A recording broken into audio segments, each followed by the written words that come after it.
What's up YouTube? Სალამი ყველას, ვინც უყურებს ამ ვიდეოს. მოკლედ ბიჭები, დღევანდელ პოდკასტში გადავწყვიტე ძალიან საინტერესო თემა გავაზიარო და სხვათა შორის ხშირი შეკითხვაც რაც მომდის დაირექტში. დღეს ვაჯახებთ, ესე იგი ერთმანეთში ზდის ჰორმონს და პეპტაიდებს. ვაჯახებთ გარკვეულად იმ კონტექსტში, ვიტყვი გარკვეულად ჩემს кейსებს, ვიტყვი ყველაზე საშინელი პროტოკოლები რაც მინახია, ვიტყვი ჩემს პირად ექსპერიენს, რომელიც თუ არა ვცდები 2016-ში მქონდა ნორმალური ექსპერიმენტები ზდის ჰორმონის და მე მქონდა შესაბამისად 2020-ში. ასევე გავაზიარებ, ესე იგი ჩემს გარკვეულ გამოცდილებას პეპტაიდებთან დაკავშირებით. ვიტყვი ფაქტიურად ალბათ ტოპ მიახლოებით ერთი 4-5 პეპტიდს, რომელიც შესაძლებელია რომ ერთმანეთში რაღაცა გარკვეულ ვარიანტში შევათავსოთ და შევაჯამოთ, შევაჯიბროთ ზდის ჰორმონს და ვიტყვი მაქსიმალურად ყველაზე ისეთ ჰარდკორულ ინფორმაციას.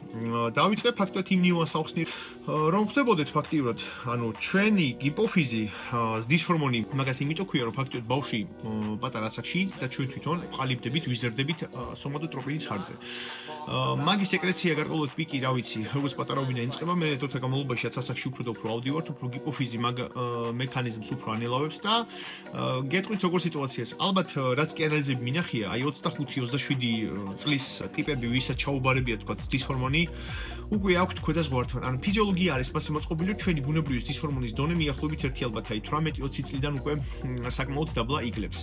რო თქვა გარკვეულად ზდის ჰორმონი კონტექსტში სპორტში და რაღაცა ბაზარი არ არის, კაია, ვიტყოდი იმ ნიუანსს, თუ მიდის საუბარი რაღაცა გარკვეულად აერობულ და ანაერობულ პერფორმანსზე, ვიტყოდი რაღაცა კოსმოსურ ვარიანტს არაკეთებს, კი დადებითი პლუსები აქვს, იმ კუთხით რომ რაღაც აღდგენაში გვეხმარება, ცოტა უფრო აყენებს წყალს, მაგრამ უფრო ვიტყოდი იმ სიტუაციას, თუ მივა საუბარი იმენა გარკვეულად ზდის ჰორმონზე, ზდის ჰორმონი არის უფრო საინტერესო იმ ვარიანტში, ვისაც უნდა უფრო ფიტნესი, ბოდიბილდინგი, ცხიმისწვა და უფრო გარკვეული ექპონტი, ვისაც უნდა თქვათ აი იმენა კროსფიტი და მსგავსი რაღაც თემები, ვიტყოდი რომ მაგ სიტუაციაში რაღაცა ძალიან გეიმ ჩეინჯერი იმენა არ არის და აუხსნი რატოც. განძრობის ვარიანტში თუ მივა საუბარი, ყველაფერიც კი ცოტა ბიჭები დააკავებს წყალს, გინდათ შიდა, გინდა გარე უჯრედულს, დამიჯერეთ რომ ყველაფერი აერობულ პერფორმანსს მაგრად იმენა ჩაშლის. ამიტომ მაგ სიტუაციაში რაღაცა გარკვეული ისეთი ზღაპრებს ყოფიან ბევრი ტიპები, ამერიკელები აიღებენ თქვა კროსფიტელებს და მაგათ განიხილავენ და მაგათზე ბუდავენ რომ ვითომ ეგენი გამოიყენებენ ძალიან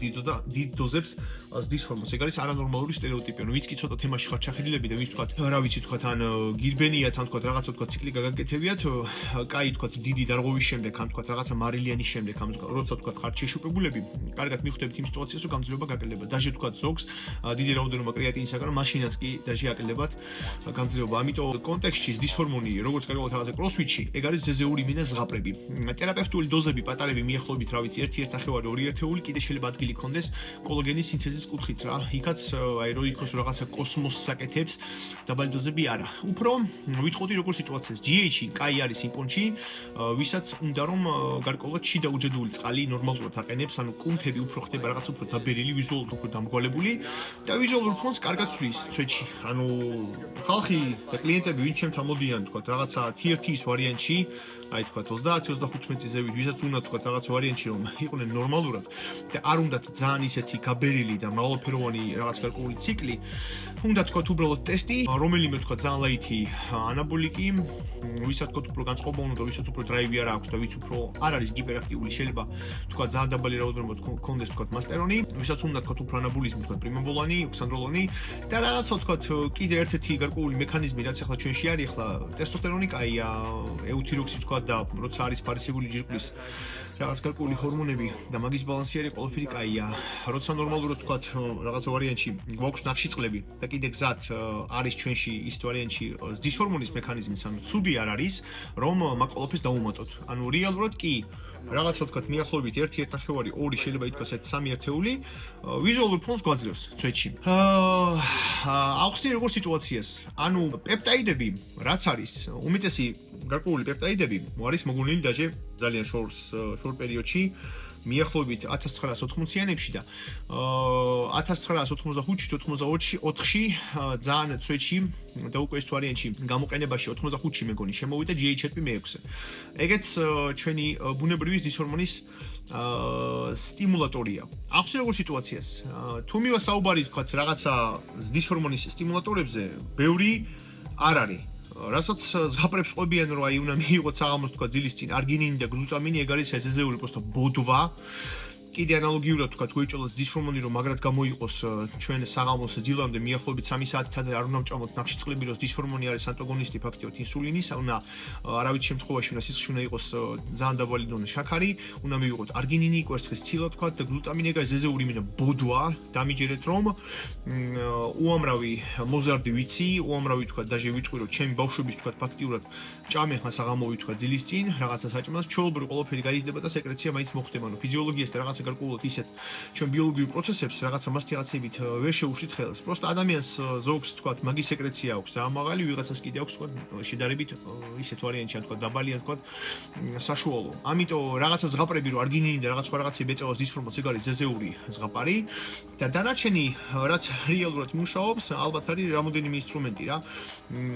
MK 677 ეგ აზრს просто MK მე იმიტომ მევასება, რომ უზარმაზარი პრიორიტეტი და უპირატესობა აქვს ის, რომ არ ასჭირდება მაცივარი, შეიძლება თავისუფლად ვატაროთ თან, არ ასჭირდება ინიექცია, იმიტომ დამიჯერეთ კი უამრავი ხალხისთვის, დაჟე ელემენტარული თქვა ერთი ინიექცია იმით ინსულინის ნემსით, რაღაცა დისკომფორტს უქმნის, აი ხალხს აქვს გარკვეული ფობიები. ალბათ ვიტყოდი რომ მიახლოებით ერთი 60-70% ვინც კი კლიენტურა მყოლია, ყოველს ნემსის რაღაც გარკვეული ფობია აქვს. ამიტომ რაბოჩი თემა რომ MK მიახლოებით დაჟე 10-15 მგ იდეალურად მუშაობს ზის ჰორმონის დასაბუსტად, მან просто ორი აზრი არ არის. და უკვე გზად ალბათ ვიტყოდი, რასაც ჩემს кейსებში გამოვიყენებ პეპტაიდების თემას. GHRP ბაზარი არ არის, კაია, მე-6, CGC 1295, იპამორელინი, ტესამორელინი, აი ეს ჰექსარელინი და რაღაცების მაგებს არ განვიხილავ, იმიტომ რომ ალბათ ვიტყოდი, რომ ეფექტურობის კუთხით ალბათ გამოყოფ მიახლოებით 1-4-ს რა, მათ просто ორი აზრი არ არის. CGC როგორც თქვი, იპამორელინი, GHRP, ტესამორელინი, ეგენი არის ალბათ ვიტყოდი ყველაზე იდეალური ვარიანტი რა, ჩვენი ბუნებრივი ზის ჰორმონის დასაბუსტად.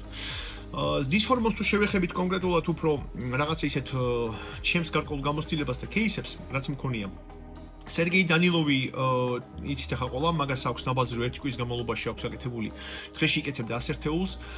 ეგ просто პიზდეცია რა. არ ვიცი, ან შეიძლება ცოტა რაღაცა ან თქვა გადაგასული იყო, ან ცოტა რაღაც არაეფექტური იყო, ან რა ვიცი, უბრალოდ ადამიანს просто რაღაც გარკვეული ცხენის ჯანმრთელობა აქვს, რომ მაგ ყველაფერზე არ აქვს კოსმოსური წნევა და წყლის შეკავება და შეშუპება და ასე შემდეგ რა. ეგ არის რაღაც არანორმალური ვარიანტი. ვიტყოდი როგორ პონტს. ჩემს кейსებში ძალიან ბევრი ტიპები მოსულან, ვინც იკეთებენ მიახლოებით 15-20 ერთეულს. ვიტყვი როგორ სიტუაციას, თუ ნორმალური ხარისხის არის რეალურად და კაი ხარისხის არის, ზის ჰორმონი მიახლოებით დაჟე 4-5 ერთეული, უკვე ისეთ დონეზე გაგზნობინებს აი წყლის შეკავებას, კაი ფამს გაძლევს და აი ცოტა გბერავს, რომ просто მანდ ცვეთში იმენა იგრძნობა რა. როგორი გინათ ადამიანი არ იყოს ძალიან დაბალგზნობიარი. მომდენო ნიუანსი, მაგრამ უმეტესობა მე ხლა ვიტყოდი რომ 90-90% არის ანდერგრაუნდი, ნაგავი და ცუდი ხარისხის არის. 20 ერთეული ეგ არის ძალიან ცუდი. ახსნე გარკვეულად როგორ ნიუანსებს. თავარი ფაქტიურად შინაარსი ზის ჰორმონის არის ის, რომ მოხდეს ნორმალური ლეველი აწევა IGF-ის, ინსულინის მსგავსი ზრდის ფაქტორის, ანუ IGF-ის აწევის დონემ. ახსნე როგორ სიტუაციას. მაგის კონვერსია ყველა ადამიანს აქვს ძალიან ინდივიდუალური. მინახია თქვა ის ვარიანტები, რომ IGF-ი ჩაუბარებიათ კლიენტურას მიახლოებით 1-5 ერთეულ ზის ჰორმონზე და ქონიათ რეფერალურის ზედაზღვართან და ზოგს კაროჩე არასულია დაჟე შუაზე ზევით რა. ანუ IGF-იც რა თქმა უნდა ასაკთან შედარებით ეგეც იკლებს, რა თქმა უნდა, და ზუსტად IGF-ი გვაძლევს იმ რაღაც გარკვეულ ანაბოლიზმს, აღდგენას, ძვლების და მყესების გარკვეულ რაღაც ვარიანტში სიმკვრივეს. ეგ არის. ამიტომ ეგ კონვერსია რომ მოხდეს, ეგ კონვერსია მიმდინარეობს უფრო მეტწილად ღვიძლში და მაგის გარკვეულ რაღაცა მექანიზმებს აქვს ძალიან დიდი მნიშვნელობა. ამიტომ ოქროს რაღაცა გარკვეული ზღვარი, რაც შეიძლება რომ მიალბათ თქვა, მიახლოებით აი ტიპი რომელიც არის 90-დან 100 კილომდე იქნება თავსაყრელად საკმარისი მიახლოებით ალბათ 1-4-5 ერთეული. თუ არის კაი ხარისხის ზის ჰორმონი. თუ მიდის საუბარი უფრო კონტექსტში, უფრო თქვა რაღაცა გარკვეულ ანტი-ჰეიჯში და რაღაც გარკვეულ უფრო ჯანმრთელობასთან ახლოს, მაშინ მანდ იქნება როგორც თქვი მიახლოებით 1-1.5 ერთეული, მეტი არა ცვეთში. გარკვეულად თუ მივა საუბარი, ყველაზე ხშირი შეკითხვა რომ ზრდის ჰორმონი აჩენს თუ არა კიბოს და ზრდის თუ არა კიდურებს, არც ერთი ნორმალური კვლევა ამ ეტაპზე მე არ ვნახე, სადაც დაჟე თქვა რაღაცა აი დიდ დოზირებებს გულისხმობ მიახლოებით 1-8 ერთეული, რომ ეგ აჩენდეს კიბოს.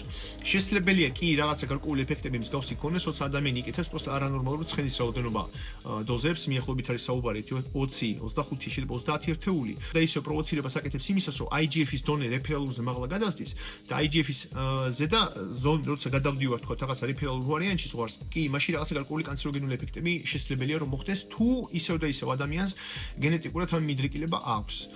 და აქვს ძალიან მერყევი და ძალიან სუსტი იმუნური სისტემა. ამიტომ ისევ და ისევ კონტექსტს აქვს მნიშვნელობა. თუ ადამიანი დებილივით ბოდიში იკეთებს, რა ვიცი, 4 და 5 ამპულა უმნადრენს ტესტოსტერონს, რომელიც ჩვენთან ძალიან ახლოს არის. ეხლა ხო ლოგიკურია, რომ მაგით არაფერი კარგი არ მოხდება, გარდა მარტო იმისი, რომ არანორმალური ცხენის იქნება ფაქტიურად ესტრადიული, წნევა და ერიტროპოეზი და ასე შემდეგ. ამიტომ თუ მივა საუბარი რაღაცა ვთქვათ ადეკვატურობასთან, 4-5 ერთეულისაგან რომ გაგიშდებათ კიბო, მაგის 99% მაგის შანსი პროსტა არ არის. აი უბრალოდ შეუძლებელია რა. კიდე აღნიშნავ იმ სიტუაციას ხაზგასმით, რომ ფაქტიურად 90-იანებში დორიანის ეპოქა რო დაიწყო. აღნიშნავ როგორ სიტუაციას, რომ ალბათ ზუსტად იმენას დის ჰორმონის და ინსულინის ერთად კომბინაციაში ხდება ადამიანის გამოსწრება, იმიტომ რომ თვითონ ინსულინიც ეწევა IGF-ს და მაგ კომბინაციამ შეცვალა და ეგ კომბინაცია იყო game changer-ი, რაღაც იმენას თქვი აი მონსტრების ერა რო დაიწყო. ამიტომ GH-ი არის ის ვარიანტი, просто ხარისხიანი იწყება ფასები მიახლოებით ალბათ ვიტყოდი $150-დან ზევით, 100 ერთეული. დამიჯერეთ თუ თქვენ თეოლოთ ზდის ჰორმონს მიახლოებით 300 ლარად, 100 ერთეულს, ის ხარისხიანი ცვეთშია ვერ იქნება ფიზიკურად, იმიტომ რომ მაგის წარმოება და გარკვეულად რაღაცა ჰიგიენა და სისუფთავე და ხარისხი ჟდება ძალიან ძვირი. ამიტომ იცოდეთ რომ აი თუ ყიდულობთ, რა ვიცი, 270-ში, 260-ში იმან ჩამოიტანა ისა.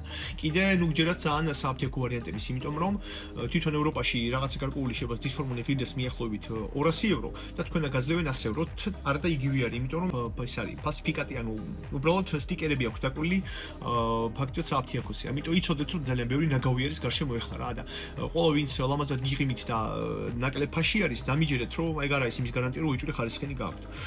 ამიტომ ზის ჰორმონის კონტექსტი ეგ ყველაფერი ახსენით. ჩემ თავზე ვიტყვი როგორ სიტუაცია. 2016-ში ცადე ყველაზე მეტი მიახლოებით 1 ერთეული, მაშინ რა თქმა უნდა ვიკეთებდი უხარისხოს, ცვეთში ეწერა სომატროპინი, კი, ვითომ ძალიან გაპიარებული იყო მაშინ მაგ მომენტში, აღარ მახსოვს რომელი ბრენდი იყო. აღარ მახსოვს. იტოქში ვიხსენებ იმ სიტუაციას, რომ საშინელი მქონა ტუნელის სინდრომი იცის, აი როგორ თქვა ძალიან გიბუშდება ხელი, შეშუპებული ვიყავი ზეზეურად. ძალისმიერები კი ბატონო მოვიდა, იმიტომ რომ წყლის ხარჯზე პერფორმანსი საშინად დამიქვეით და მე მივხვდი კაროჩე რომ ფაქტიოდ ეგ იყო უბრალოდ ჩემი ექსპერიენსი იყო რაც გარკვეული შევეშვი და მე ერთხელ გამეჩითა საათიაკო ვითომ რა, ანუ გამიჩითა ჩერესებიდან 2000 აღარ მახსოვს 19 ან 20 წელი იყო, მაშინ კაგრას ძალისმიერი ციკლი მქონა მომზადების და მაშინ ცადე მიახლოებით 10 ერთეული. მაინტერესებდა რა მოხდებოდა რა. გაუძელი მაგ სიტუაციას მიახლოებით ალბათ 1-10-12 დღე, იმიტომ რომ იგივე პონტი, ანუ შეშუპება დამემართა. მე ვარ ძალიან გიპერგზნობი, აი ძალიან უზომოდ გზნობი არის ყველაფრის მიმართ, სტიმულატორების მიმართ, ფარმაკოლოგიის მიმართ. არ აღჭირეთ ხალხს, რომ ჯერ არაფერი ისეთი განსაკუთრებული ფორმა არ მაქვს, მე აი გიპერტროფიის მხრივ, მაგრამ ბევრი რომ ეკითხება რა სიღებ, რამდენი სიღებ ტესტს, ყოველს გონი რომ ტესტი მაქვს მინიმუმი 400-500 მგ და სულ ვიძახი რომ 150-დან 175 მგ-მდე, ეგ არის ჩემთვის ოპტიმუმი, ან 50 მგ შეიძლება კვირაში 3 ჯერ. ამიტომ ისეთი თემა არის ფაქტიურად, რომ პირადად ჩემზე ეგ არის. ამიტომ ახსნე როგორ სიტუაციას, თუ რაღაცა თქვა პერიოდი მაქვს ვისვენებ, თქვა ტაბლეტებისგან და მაქვს მარტო ტესტი, შეიძლება რაღაცა მიახლოებით თვე-თვენახევარი, 1-1.5 ერთეული დავამატო, რომ ცოტა პროსტა ვიზუალობა შევინარჩუნო. ეგ არის. გადავიდეთ ახლა თქვა გარკვეულად ის ვარიანტში პეპტიდებზე. აი ორ კლასს გავყოფ რა. ყველა სეკრეტო გოგებია. თუ ადამიანი ეს ახალგაზრდა და ახალგაზრდა ფსიქოლოგიური ჰიპოფიზი უფრო ეს ვარიანტი შეიძლება ითქვას სვეჟია და უფრო მგზნობიარია, ზის ჰორმონის ნორმალურად აიწევს მაგიების ინიექციების შემდეგ. პროსტა ისეთი პონტია რომ ორ ნაკადად გავყოფდი რა. არის უფრო რომლებიც კი ცოტა მადასმატებს და უფრო რომელიც შედარებით უფრო წყალსაკავებს. და უფრო მაგ კონტექსტში შეიძლება განიხილოს. ორს აღნიშნავ უფრო იმ კუთხით, ვისაც უფრო უნდა ლინ და უფრო მშრალი მასა უნდა. თუ უფრო გვინდა თქვა ის ვარიანტში დავუბრუნდეთ ჩვენი ბუნებრივი ზის ჰორმონი და მოვიმატოთ GHRP მე-6 CGC თქვა 12-95 დაგთან ერთად პროლონგირებული რო არ იჩვიდოთ წარამარა, შეიძლება ეგ გაკეთდეს ინიექცია მიახლოებით 5-7 დღეში ერთხელ ხოლმე და ეგეც იდეალურ პიკს იჭერს. და მაგ სიტუაციაში როგორ ვთქვი ფაქტიურად GHRP MK CGC. თუ მივასაუბარი უფრო შობის ვარიანტზე, CGC ყოველთვის საბაზისო ვარიანტში რჩება, CGC არ მოქმედებს მანდაზე. ეგ არის მაგის კიდე გარკვეული პლუსი. მანდ ჩაერთვება უეჭველი იპამორელინი და მე დავამატებდი კიდე ტესამორელინის. ტესამორელინი მე ყოველთვის იმიტომ მევასება, რომ სამწუხაროდ კი კოსმოსურად ძვირი არის. დოზირებები 500 მიკროგრამები და 400 მიკროგრამები ეგენი არ მუშაობს, ბიჭები ყოველთვის ღაპრები არის. მინიმუმი თუ არის ტიპი 100 კილო მილიგრამი მაინც უნდა გაიგეთოს დღეში რა. ძვირი არის კი, კაი ხარისხის ტესამორელინი. რო კაცმა დაითრიოს, ეხლა მქონდა დათრეული მიახლოებით 1.450 ლარი მაინც ღირს 20 მგ-იანი, კაი ხარისხის ნორმალური. პლუს ის აქვს წესას, რომ ვისერალოდ ცხიმს წვავს, ანუ რეალურად კვლევები არის, რომ გრძელ პერსპექტივაში ვისერალოდ ცხიმს წვავს. ეგ არის ერთ-ერთი ის გარკვეული ექპეპტაიდი. ამიტომ როგორი პონტია, არჩევანი თქვენ უნდა გააკეთოთ. მე ვიტყოდი იმ სიტუაციას, რომ თუ ზრდის ჰორმონი ჩვენში შეყვავს, ნატურალობა ეგ ჩვენში არ არის, იმიტომ რომ ეგ არის ეგზოგენური ზრდის ჰორმონი, გამზადებული და სინთეზირებული და ჩვენში შემოდის. ანუ ნატურალობაზე მე უფრო პრეტენზია შეიძლება ითქვას, რომ არ უნდა გქონდეს. პეპტაიდებზე ვიტყოდი, მელიქ ჩემს მოსაზრებას, რომ ჩაითვლება ადამიანი ნატურალი, როგორც რომ იღებს თქვათ სერმსებს, თქვათ და პეპტაიდებს. სერმსები არის სელექტიური მოდულატორები ესტროგენული რეცეპტორების, აი რომლებიც ბუსტავენ LH-ს, კომიდი, ენკომიდი, ფარესტონი. რავი, რატომაც არ უნდა ითვლებოდეს, იმიტომ ჩვენ ენდოგენურ სისტემას ბუსტავთ ფაქტიურად რა, ანუ ჩვენ გიპოფიზზე მოქმედებთ და ჩვენს რესურსებს და ჩვენი გიპოფიზის ხარჯზე ხდება თქვათ მე შესაბამისად სიგნალი თქვათ კაკელების, მე ჩვენი კაკელები გამოყოფს ჩვენს ტესტოსტერონს უბრალოდ სტოპ რო აქტიურად. ამიტომ ვიტყოდი რომ კი ვისაც თქვათ ნატურალის თქვათ რაღაცა ის აქვს და თქვათ უნდა რომ ეს ვარიანტი ნატურალი დარჩეს რავი 30-35 წლამდე 40 წლამდე და მე ფიქრობ თქვათ რაღაცა თქვათ T1 ის ან თქვათ ჰორმონ შემცველ თერაპიებს რა, ჰორმონ შემცველ თერაპიებს. მაშინ შეიძლება ითქვას რომ კი, იმიტომ რომ ეგენი ასტიმულიზირებენ ჩვენს პირად გიპოფიზს პეპტიდები. ამიტომ პეპტიდები შეიძლება ჩემი მოსაზრებით ფიქრობ რომ რაც ჩამოთვალ ეგენი შეიძლება ითქვას რომ ნატურალურ ვარიანტში გადის რა. და ეფექტურებია თან ეგ არის. მე ლიჩნად უკვე ფაქტიურად საკვები დანამატების მხრივ ვაფშე აღარ ვიყურები საერთოდ. აი ვაფშე რადიკალურად. იმიტომ რომ პროსტა ნორმალური ხარისხის პროტეინი ახლა რაც გახდა ფასი 2 კილო და 200 რაც არის უხეშად ნორმალური პროტეინი რის მიახლოებით 1.280 300 ლარი. თან თუ სვავთ ნორმალურად ერთ თვის მარაგი გამოდის ფაქტიურად. ამინომჟავები რაც არის ფუფუნების საგანია რა. ანუ ფაქტიურად თუ ამინომჟავებს თქვა ვიღებ საჭმიდან რაღაცა გარკვეულად ისეთ ვარიანტში დამატება მარტო მაშინ შეიძლება როცა ადამიანი წონი დიდი არის და როცა ადამიანი თქვა არანორმალური ბიოლოგიური დატვირთვები აქვს, მაშინ შეიძლება რა. ამიტომ თუ უფრო განვიხილავთ რეალურად რაღაცა ვარიანტში ფული არ გვაქვს და ეკონომიის კუთხით და რამე რეალურად ეფექტურს, წვეთში თუ მიდის საუბარი რავი, თუ არის ფინანსები ენკლუმიდი და რო აურიოთ ერთმანეთში ნორმალურად თქვა რამოდენიმე პეპტაიდს, ნორმალურად კვება დავიჭიროთ. კიდე mTOR-ზე ცოტა ვიაქტიუროთ, ფოსფატადიკის მჟავა დავითრიოთ მაგალითად. კიდე თქვა მიოსტატინზეც რაღაცა ვარიანტში ინგიბირება მოვახდინოთ, ეპიკასეტინი დავითრიოთ თქვა. აი პონტები უფრო გაცილებით ეფექტურია და შესაძლებელია რომ ადამიანი დაჟე მიახლოებით 1-2 თვიან ციკლში უხეშად მიახლოებით $400 ჩაჯდეს რა.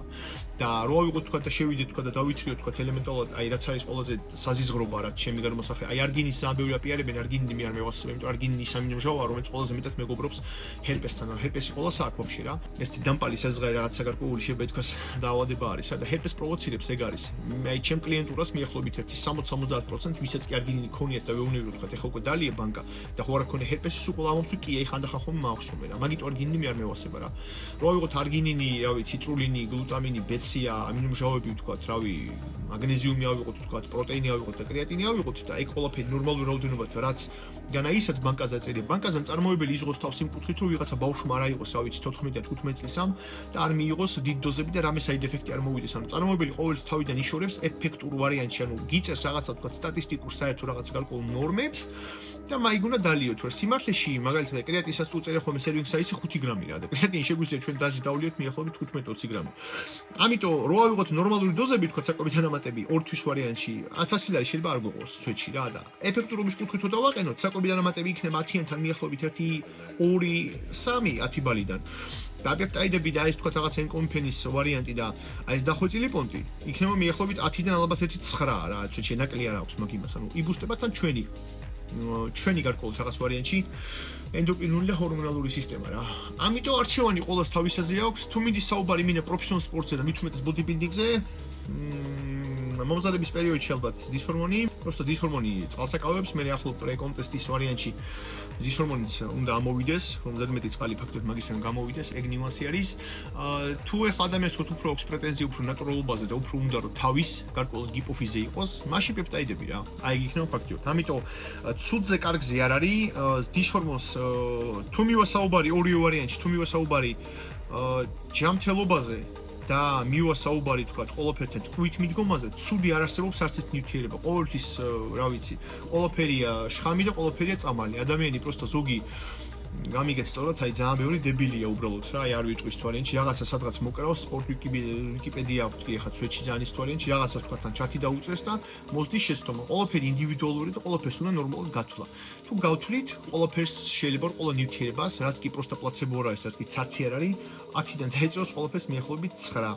უბრალოდ გამოყენებას აქვს მნიშვნელობა და ეფექტურობას. ამიტომ არჩევანი ყველაფერი თქვენზე არის. ვისაც თქვა გინდათ ნორმალური პეპტაიდები, საიტი ფაქტიურად იცით, Prime Muscle Story, აი Twitch-ში ეს ყველაფერი ხარისხიანი მაგაზე Twitch-ში ვამბობ. დანარჩენი ვისაც გინდათ დეტალურად მაინც და მაინც აი რომ ის თვარიანში ყველა ბევრი მწერს რაღაც შეკითხვებს და ბევრს ვეუბნები რომ ძალიან რთულია ისე ზრდით რაღაცა გირჩევ თუ არ ვიცი ადამიანის ანალიზები რთულია, იმიტომ რომ მაინც ბევრი გარკვეული პროცესიაც არის ჩვენში. უსიმპტომოა და შეიძლება ადამიანს პროსტა ელემენტალურად აქვს რავი ნაკლებობა უბრალოდ ფოლიუმის მჟავის და უბრალოდ აქვს ძალიან დაბალი ფერიტინი რა. აი პროსტა ელემენტალურად ეგ რომ მისცე და ბეჭდგუფ ვიტამინები მისცე ცალ-ცალკე აქტიური ფორმები, აი თვალებიდან გამოიხედება მიახლოებით 1-10 დღეში. ეხლა ხანს მოვიდა ჩემთან ერთი ტიპი, ჩავაბარეთ, ფერიტინი ქონდა მიახლოებით რა ვიცი 8, 10 თუ 12 ვაფშე არ ქონდა, ფოლიუმის მჟავაც ქონდა ძალიან დაბალი, მივეცი ცალ-ცალკე ესე იგი ფაქტია თიამინი, რიბოფლავინი, რკინა, ბისციკლინატი, ფოლიუმის მჟავა 5-LMTAF რაც არის, აქტიური ფორმა რაც არის. P5P აი აქტიური მეთილკობალამინი B12 და მიახლოებით ერთ კვირაში ტიპი მწერს რომ აი ფრინავ ენერგიისაგან, მემინა ჯანზე ვარ რა და ამიტომ მაინც ყველაფერი უფრო თუ მიდის საუბარი იმინა პროფესიონალიზმთან, კი, წელიწადში ერთხელ მაინც თქვა შეგიძლიათ ბიჭები რომ რაღაც ვარიანტი თქვა თან კურსიც აიღოთ და გაიმეტოთ ანალიზებზე ფული რა. ეგ არის ბიჭები, ეს გარკვეული პოდკასტი. ყველა იყავით ჯანზე გაუზიარეთ ვიდეოები მეგობრებს და კომენტარეთ, რა ვიცი, ლუისის თუ გინდათ, თუ მოგწონთ და ლაიქეთ ხოლმე, ყველა იყავით მთავარია ჯანზე და ყველას დროებით ადიოს.